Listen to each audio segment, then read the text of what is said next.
नमस्कार दोस्तों, स्वागत है आपका आज के मुख्य समाचार में, जिसमें फटाफट से ले चलते हैं आपको सभी सुर्खियों की तरफ। लेकिन उससे पहले दोस्तों, अगर आप भी देश में बढ़ती महंगाई के लिए भाजपा को जिम्मेदार मानते हैं तो वीडियो को लाइक करके अपना समर्थन जरूर दर्ज कराइए दोस्तों। और दोस्तों, सुर्खियों में आगे बढ़ने से पहले लाल बटन को दबा के चैनल को सब्सक्राइब कीजिए और घंटी बजाकर कमेंट में लिखिए जय हिंद। फटाफट से चलते हैं सुर्खियों की तरफ। केंद्रीय मंत्री गजेंद्र सिंह शेखावत पर शिकंजा, विधायक खरीद फरोख्त मामले में मिला नोटिस। जी हाँ दोस्तों, आपको बता दें कि ये खबर, गहलोत सरकार ने केंद्रीय मंत्री गजेंद्र सिंह शेखावत पर शिकंजा कसना शुरू कर दिया है और विधायकों की खरीद फरोख्त मामले में कोर्ट का नोटिस जारी किया है। वॉइस सैंपल लेने के संबंध में अधीनस्थ न्यायालय से जारी नोटिस भ्रष्टाचार निरोधक ब्यूरो ने 16 जून को दिल्ली में केंद्रीय मंत्री शेखावत को तामील करा दिया और मामले में जुलाई के प्रथम सप्ताह में अगली तारीख है। उल्लेखनीय है कि मामले में ब्यूरो ने करीब 1 साल पहले जयपुर महानगर के अधीनस्थ न्यायालय से केंद्रीय मंत्री गजेंद्र सिंह शेखावत का वॉइस सैंपल लेने की अनुमति देने का आग्रह किया था। दोस्तों, रुक करते हैं अगली बड़ी खबर की तरफ। अग्निपथ पर बीजेपी एमपी वरुण गांधी ने खड़े किए सवाल, कहा अग्निवीर पेंशन के हकदार नहीं तो मैं भी अपनी पेंशन छोड़ने को तैयार। जी हाँ दोस्तों, मोदी सरकार द्वारा हाल ही में आर्मी के लिए लाई गई अग्निपथ योजना का विरोध थमने का नाम नहीं ले रहा है। देश भर में इसका विरोध अभी भी जारी है और इस बीच अब बीजेपी के नेता ही सरकार की इस योजना पर सवाल उठा रहे हैं। बीजेपी सांसद वरुण गांधी ने एक बार फिर मोदी सरकार पर इस योजना को लेकर निशाना साधा है। वरुण गांधी ने ट्वीट कर कहा कि अगर अग्निवीर पेंशन के हकदार नहीं हैं तो मैं भी अपनी पेंशन छोड़ने को तैयार हूं। वरुण गांधी ने कहा कि अल्पावधि की सेवा करने वाले अग्निवीर पेंशन के हकदार नहीं हैं तो जनप्रतिनिधियों को ये सहूलियत क्यों मिल रही है। राष्ट्र रक्षकों को पेंशन का अधिकार नहीं है तो मैं भी खुद की पेंशन छोड़ने के लिए तैयार हूं। क्या हम विधायक सांसद अपनी पेंशन छोड़ ये नहीं सुनिश्चित कर सकते कि अग्निवीरों को पेंशन मिले। दोस्तों, रुक करते हैं अगली बड़ी खबर की तरफ। हरियाणा में अग्निपथ के विरोध में सड़क पर उतरा संयुक्त किसान मोर्चा और कई शहरों में हो रहा है प्रदर्शन। जी हाँ दोस्तों, आपको बता दें कि संयुक्त किसान मोर्चा की ओर से किसान नेता जिला सचिवालय पहुंचे और नारेबाजी करते हुए अग्निपथ स्कीम का विरोध जताया। और इससे पहले किसान जाट धर्मशाला में एकजुट होकर उन्होंने बैठक की और बाद में लघु सचिवालय पहुंचने के बाद किसानों ने राष्ट्रपति के नाम जिला ट्रेजरी अधिकारी को ज्ञापन सौंप दिया। किसानों ने कहा कि इस योजना से युवाओं का भविष्य अंधकार में चला जाएगा और ये योजना किसी भी स्तर पर सहन नहीं की जाएगी। जब तक सरकार की ये योजना वापस नहीं लेती तब तक आंदोलन जारी रहेगा। बड़ा आंदोलन चलाने के लिए जल्द ही मीटिंग की जाएगी। दोस्तों, रुक करते हैं अगली बड़ी खबर की तरफ। आयोग घोषित होंगे शिवसेना के 12 बागी विधायक। संजय राउत ने डिप्टी स्पीकर को पत्र लिख तुरंत की कार्रवाई की मांग। जी हाँ दोस्तों, महाराष्ट्र संकट के बीच बड़ी खबर सामने आ रही है। जानकारी के मुताबिक शिवसेना ने बागी विधायकों पर सख्त कार्रवाई करने की बात कही है और शिवसेना ने 12 विधायकों को अयोग्य ठहराने के लिए महाराष्ट्र विधानसभा के डिप्टी स्पीकर नरहरी जिरवाल को पत्र लिखा है। शिवसेना के मुख्य प्रवक्ता और सांसद संजय राउत ने शुक्रवार को कहा कि अब 12 विधायकों को अयोग्य ठहराने की डिप्टी स्पीकर जिरवाल की याचिका के साथ कानूनी लड़ाई शुरू हो गई है, क्योंकि लोकतंत्र बहुमत के आंकड़े पर चलता है जो कभी भी बदल सकता है। राउत ने आगाह किया कि अब तक बागियों द्वारा किया जा रहा दावा सिर्फ कागजों पर है। वो अभी तक मुंबई नहीं आए हैं और उनके लौटने के बाद संख्या बदल जाएगी। जो चले गए हैं उन्हें पछताना होगा। शिवसेना नेता संजय राउत ने बड़ा बयान दिया है। उन्होंने ये साफ कर दिया है कि महाराष्ट्र में राजनीतिक संकट की आगे की लड़ाई कैसे लड़ी जाएगी। उन्होंने कहा कि एकनाथ शिंदे गुट जो हमें चुनौती दे रहा है उसे ये महसूस करना चाहिए कि शिवसेना के कार्यकर्ता अभी सड़कों पर नहीं उतरे हैं। इस तरह की लड़ाई या तो कानून के जरिए लड़ी जाती है या सड़कों पर। जरूरत पड़ी तो हमारे कार्यकर्ता सड़कों पर उतरेंगे। उन्होंने कहा कि संख्या बल कागज में ज़्यादा हो सकती है, लेकिन अब ये लड़ाई कानूनी लड़ाई होगी। हमारे जिन 12 लोगों ने बगावत शुरू की है उनके खिलाफ कार्रवाई की प्रक्रिया शुरू की गई है, जिसके लिए हमारे लोगों ने सभापति से मुलाकात की है। राउत ने कहा कि 12 विधायकों को अयोग्य ठहराने की प्रक्रिया चल रही है। उनकी संख्या केवल कागजों पर है। शिवसेना एक बड़ा सागर है, ऐसी लहरें आती जाती रहती हैं। दोस्तों, रुक करते हैं अगली बड़ी खबर की तरफ। भाजपा के वोट बैंक में 50% तक गिरावट। हरियाणा निकाय चुनाव के परिणाम को लेकर दीपेंद्र हुड्डा का बड़ा दावा। जी हाँ दोस्तों, हरियाणा निकाय चुनाव में भाजपा ने जननायक जनता पार्टी के साथ मिलकर भले ही 46 में से 27 निकायों पर कब्जा जमाया हो, लेकिन उसे पिछले चुनाव की तुलना में नुकसान हुआ है। भाजपा के खाते में 22 जबकि सहयोगी जेजेपी के खाते में 3 सीटें आई हैं। 2 समर्थित उम्मीदवार भी जीते हैं। नगर परिषद में बीजेपी को 10 जबकि नगर पालिका में 12 सीटें मिली हैं।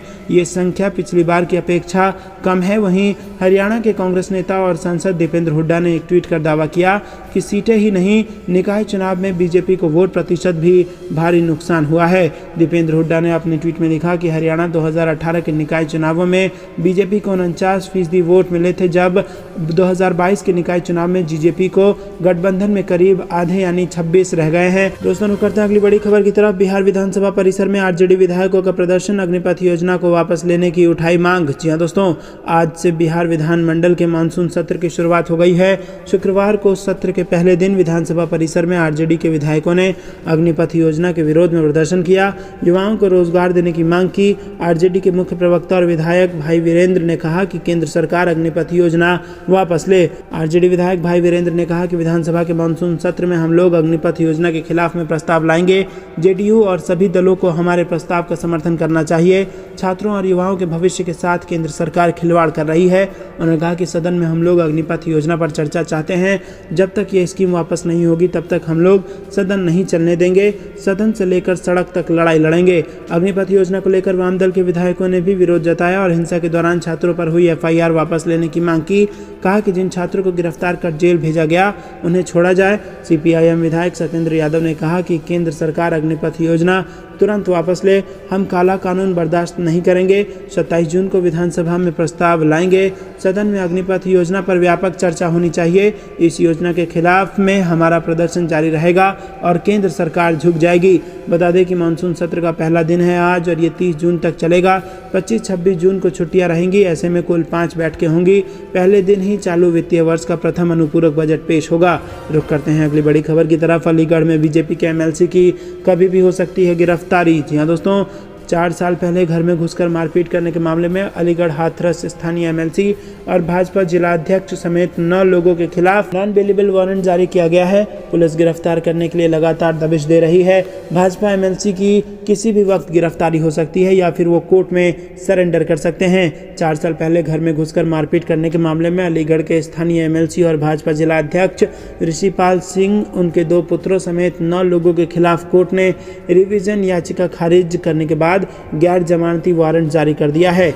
दोस्तों रुक करते हैं अगली बड़ी खबर की तरफ। जुमे की नमाज पर यूपी में अलर्ट, संवेदनशील जिलों में तैनात की गई अतिरिक्त पुलिस फोर्स, सीसीटीवी व ड्रोन कैमरे से निगरानी। जी हां दोस्तों, आपको बता दें उत्तर प्रदेश में 3 जून और 10 जून को जुमे की नमाज के बाद हुई हिंसा को देखते हुए यूपी में अलर्ट जारी किया गया है। पुलिस सीसीटीवी और ड्रोन कैमरों से निगरानी कर रही है। संवेदनशील जिलों में जहां 3 जून और 10 जून को नमाज के बाद भाजपा की निलंबित प्रवक्ता नुपुर शर्मा को जेल भेजने को लेकर प्रदर्शन कर रही भीड़ ने उग्र होकर आगजनी और पथराव किया, वहां अतिरिक्त पुलिस बल तैनात किया गया है। कई जिलों में पुलिस ने शांत व्यवस्था बनाए रखने के लिए फ्लैग मार्च भी किया। रुक करते हैं अगली बड़ी खबर की तरफ। भारत में आई कोरोना की चौथी लहर, 24 घंटे में एक साथ 17,336 लोग बीमार। अगर नहीं किया ये 7 काम तो बढ़ जाएगी मुश्किलें। जी हाँ दोस्तों, क्या भारत में कोरोना वायरस की चौथी लहर आ चुकी है? और आपको बता दें कि आईआईटी कानपुर के वैज्ञानिकों ने इस साल फरवरी महीने में भविष्यवाणी की थी कि भारत में जून में कोरोना की चौथी लहर आ सकती है। उनकी ये भविष्यवाणी सच होती दिख रही है। कोरोना वायरस महामारी ने एक बार फिर गंभीर रूप ले लिया है। भारत में पिछले 24 घंटे में कोरोना के 17,336 नए मामले मिले हैं। पिछले 100 दिनों में एक साथ इतने मामले देखे गए हैं। आईआईटी कानपुर के शोधकर्ताओं ने बताया कि देश में कोरोना की चौथी लहर 22 जून के आसपास शुरू हो सकती है और 24 जून तक जारी रह सकती है। उन्होंने ये भी कहा था कि चौथी लहर का आना कोरोना के नए वेरिएंट्स पर भी निर्भर करेगा। मौजूदा स्थिति में कोरोना के नए वेरिएंट्स ही नए मामले के लिए जिम्मेदार हैं। देश में पिछले एक हफ्ते में 90,000 के करीब नए मामले देखने को मिले हैं और देश में फिलहाल 88,284 एक्टिव केस हैं और मरने वालों की संख्या 5,24,954 हो गई है। दोस्तों रुक करते हैं अग्निपथ के खिलाफ 27 को कांग्रेस करेगी धरना प्रदर्शन। डोटासरा बोले राहुल गांधी का संदेश, सभी 200 विधानसभाओं में उठाएंगे यूथ की आवाज। जी हाँ दोस्तों, कांग्रेस पार्टी केंद्र सरकार की अग्निपथ स्कीम के विरोध में 27 जून को राजस्थान के सभी 200 विधानसभा क्षेत्रों में युवाओं के साथ धरना प्रदर्शन करेगी। प्रदेश कांग्रेस अध्यक्ष गोविंद सिंह डोटासरा ने कहा कि यह फैसला कांग्रेस पार्टी ने लिया है। राहुल गांधी का संदेश है कि 27 जून को राजस्थान में तमाम कांग्रेस विधायक, पार्टी पदाधिकारी, कांग्रेस नेता युवाओं के साथ उनकी ताकत बनकर न्याय के लिए शांतिपूर्ण धरना प्रदर्शन करेंगे। प्रधानमंत्री और गृह मंत्री तक युवाओं की मांग जाए, हम इसकी पूरी कोशिश करेंगे। जाएंगे। रुक करते हैं अगली बड़ी खबर की तरफ। पैगंबर पर बयान को लेकर नुपुर शर्मा पर शिकंजा, पश्चिम बंगाल पुलिस ने भेजा समन। जी हाँ दोस्तों, पैगंबर मोहम्मद के खिलाफ विवादास्पद टिप्पणी करने के मामले में कोलकाता पुलिस ने भाजपा की निलंबित प्रवक्ता नुपुर शर्मा को समन भेजा है। कोलकाता पुलिस ने पहले भी नुपुर शर्मा को समन भेजा था, जिस पर उन्होंने जान को खतरा बताते हुए पेशी से राहत मांगी थी। इसके बाद एक बार फिर कोलकाता पुलिस ने समन भेजकर उन्हें 25 जून को पेश होने को कहा है। 20 जून को पश्चिम बंगाल विधानसभा में नुपुर शर्मा के बयान के खिलाफ निंदा प्रस्ताव पास किया गया था।